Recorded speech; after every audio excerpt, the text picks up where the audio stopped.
Les montagnes désertiques d'Exour, dans le sud de la Tunisie. C'est dans ce décor aride que les Berbères avaient trouvé refuge face à l'envahisseur musulman il y a plus de 13 siècles. Il faut imaginer que dans ce paysage de collines, avec des petits arbres, des palmiers, quelques oliviers, mais très arides, sur lesquels on ne voit rien, il y a des habitants qui vivent sous terre. Depuis plus de 15 ans, l'architecte Jean-Paul Loub répertorie dans le monde entier toutes les formes d'habitats troglodytes, entièrement creusés par la main de l'homme ou nichés dans des cavités naturelles. Je dessine ta maison avec toutes les pièces, là, autour de la cour. Comment tu t'appelles? Belkacem. Belkacem. Tu habites la maison, là.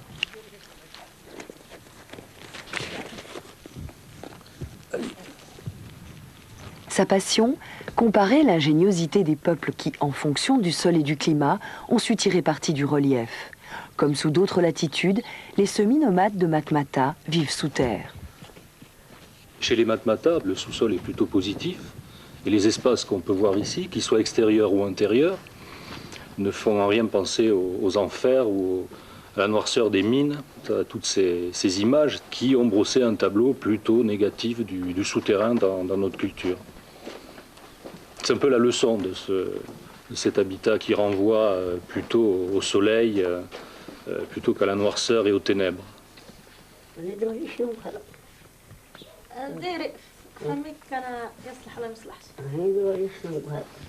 Pour faire une maison troglodyte, il faut un outil, un seul, très simple.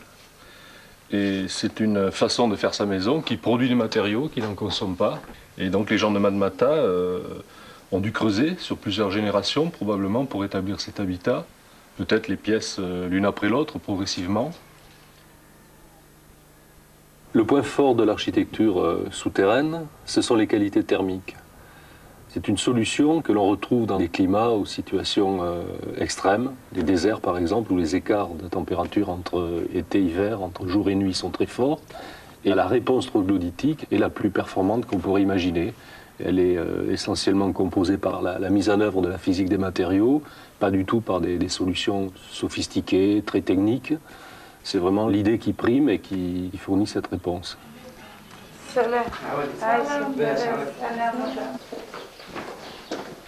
L'air du désert est à une très haute température et quand il s'engouffre dans ces tunnels qui sont à une certaine profondeur, l'air va déposer ses calories sur les parois, c'est le système de l'échangeur. Et quand il arrive par exemple dans le puits ici, il a chuté en température. C'est déjà une première climatisation. Et tout l'air des pièces, d'autre part, qui sont autour du puits, c'est un air qui est à la température de la grotte intérieure.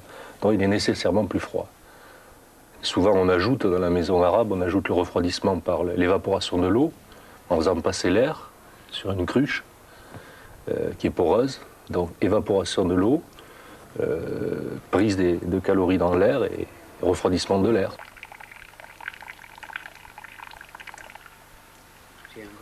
En hiver, quand il fait très froid dehors, il fait très chaud à l'intérieur, à l'inverse de l'été. Donc c'est une climatisation naturelle qui ne coûte rien, voilà, sans appareil. Sans appareil. Et ça, il n'y a que le milieu souterrain qui peut le fournir. Surtout en été, quand il fait très chaud dehors, croyez-moi, c'est-à-dire pour dormir dans la chambre, il faut au moins utiliser des couvertures. C'est pas partout on peut creuser une maison comme ça.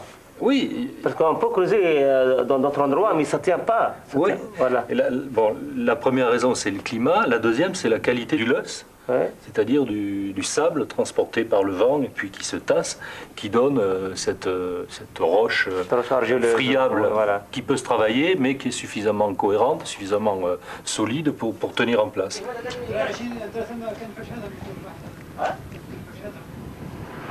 Franchir les chambres. Au moins une fois par an. Ouais. Voilà. Et ça consolide ça tient, la terre aussi, ça rend plus solide. Ouais. Pour éviter les poussières, pour éviter beaucoup de choses. Et la cour, donc vous reblanchissez aussi trois fois par an. 2-3 fois, oui. Chaque fois qu'il pleut. Oui, parce que contre le soleil, contre la pluie qui descend au mur, tout ça. Vous avez envie de continuer à vivre ici ou il vous tarde d'avoir une autre maison? Non, pour moi c'est bien, mais pour les enfants, je ne crois pas. Pourquoi? Parce que toujours, les gens ils cherchent la modernisation, ils cherchent quelque chose de nouveau qu'ils ne connaissent pas. Il y aurait du travail, il y aurait des activités. Je pense qu'ils apprécieraient les qualités thermiques, les qualités d'architecture, de confort de ce type d'habitat. Et alors, est-ce que vous savez qu'on trouve le même type de maison très très loin en Chine, par exemple? Non.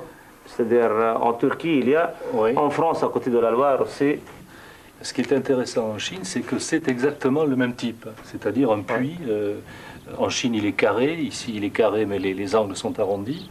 Et en Chine, ils appellent ça le puits du ciel. Et c'est vrai qu'on comprend pourquoi ça peut s'appeler le puits du ciel. Donc, un matériau similaire, un climat semi-désertique dans les trois cas, a conduit à des solutions tout à fait comparables chez des gens qui ne se sont jamais rencontrés.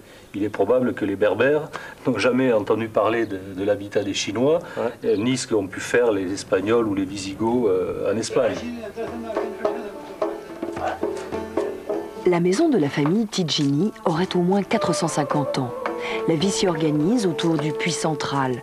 Chambres, cuisine, four à pain, remises et greniers à blé sont aménagés sur 1 ou 2 niveaux. On peut dire que l'architecture constitue un texte dans lequel on va pouvoir lire, décrypter toute une série d'informations sur la vie des groupes, leur structure, la société, leur niveau technique, le climat du lieu, le système économique.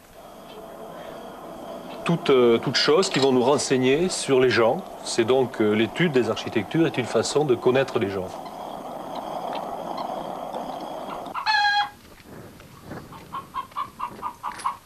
Les bêtes sont reléguées dans un souterrain extérieur. Le mode de vie des populations sédentarisées repose essentiellement sur l'élevage de chèvres et de moutons et sur la culture de l'olivier. Pour des raisons de fraîcheur, les moulins et presses à huile ont été enterrés. Ces huileries anciennes sont toujours utilisées par la collectivité, malgré l'exiguïté des lieux.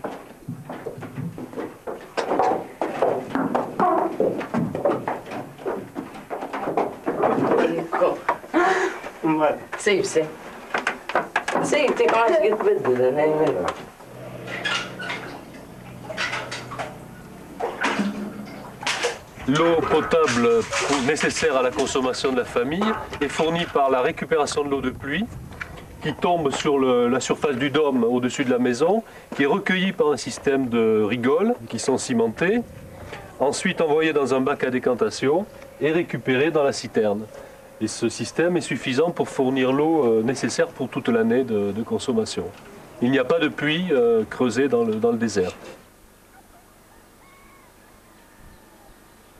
Le sol de cette région est ainsi criblé d'au moins 700 habitations, parfaitement camouflées dans le paysage. Si des dizaines de familles y vivent encore, les autorités en incitèrent beaucoup à quitter ce qu'elles considéraient comme des terriers d'animaux. Là, on est dans le cratère d'une grande habitation, de très grande dimension, avec beaucoup de salles. Elle est quasi complètement effondrée. Le sol s'est surélevé par effondrement des matériaux autour.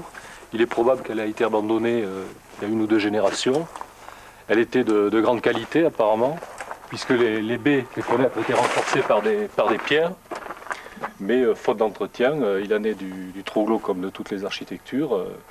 La maison va disparaître et il va se produire une espèce de retour au relief naturel par dissolution progressive de l'architecture et peut-être qu'on ne verra plus du tout de traces d'ici quelques décennies.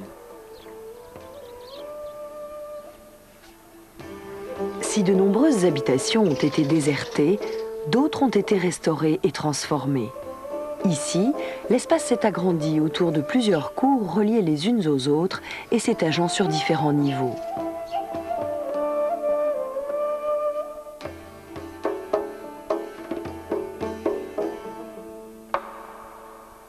C'est une maison qui autrefois était occupée par des familles jusqu'à il y a une trentaine d'années, époque où l'habitation a été reconvertie en auberge à la suite de la politique du gouvernement tunisien qui visait à demander aux gens de quitter les troglots de Matmata.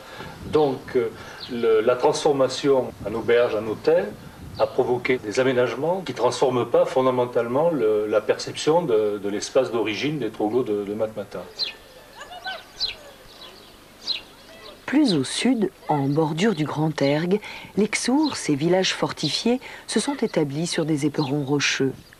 Beaucoup sont abandonnés, mais à Chénini, 1 millier de personnes vivent encore nichées dans la paroi. Ici, à Chénini, c'est un autre village berbère avec un type de troglodyte tout à fait différent de ceux de Matmata, où le creusement se fait verticalement dans des puits. Ici, on creuse latéralement la colline en essayant de trouver l'emplacement des maisons au-dessous d'une couche dure, d'une couche de calcaire très dure qui fournit le plafond. Et dans le cas de Chénini, on distingue nettement 3 alignements à des niveaux différents, 3 étages dans le village de Chénini.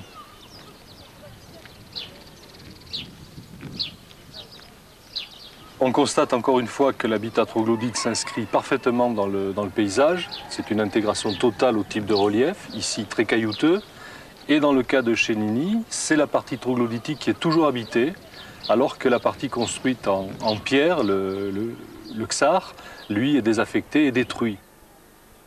Tels des alvéoles gorgés de miel, une quantité impressionnante de greniers à grains, les gorfas, dominent l'ensemble du site. Témoins de cette époque ancienne où les Berbères, retranchés dans les montagnes, devaient pouvoir stocker la nourriture pour de longs mois. Islamisés dès le XIIIe siècle, les habitants des Ksours ont continué de vivre au sein de la roche, y aménageant même leur mosquée. Les lieux de culte ou les lieux de prière, comme ici la mosquée de Chénini, ont trouvé place dans le sous-sol. On a une petite mosquée de cimetière en 2 parties. Une partie enterrée, probablement la première construite, et une partie extérieure avec des coupoles qui constituent la 2e salle de prière.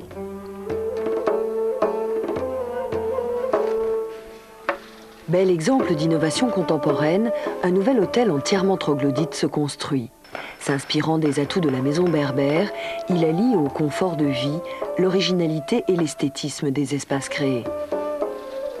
Nous sommes ici devant une unité de chambre d'un très important hôtel de plus de 500 chambres dans cet endroit du désert. Et dans le désastre touristique en marche à Matmata, c'est plutôt une moins mauvaise réponse d'enterrer les chambres, très nombreuses ici.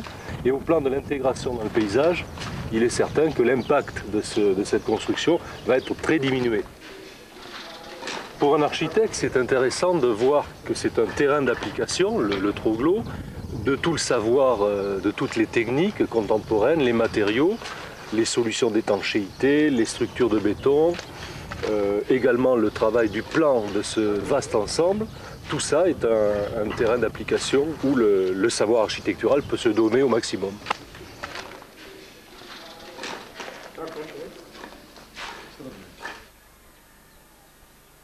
Les troglodytes sont des architectures traditionnelles. Elles appartiennent à ce grand ensemble autour de la planète d'architecture non répertoriée dans le champ de la grande architecture. Je les trouve personnellement aussi bouleversantes que des architectures contemporaines et je crois que j'ai le même regard sur ces objets que je peux avoir sur des objets fabriqués par Le Corbusier ou fabriqués par nos grands architectes contemporains. Ayant lui-même réalisé des projets troglodytes contemporains, Jean-Paul Loub nous prouve que cette architecture, qui nous renvoie à l'origine de l'habitation humaine, peut trouver aujourd'hui des formes d'expression modernes assez fortes pour s'inscrire dans le futur.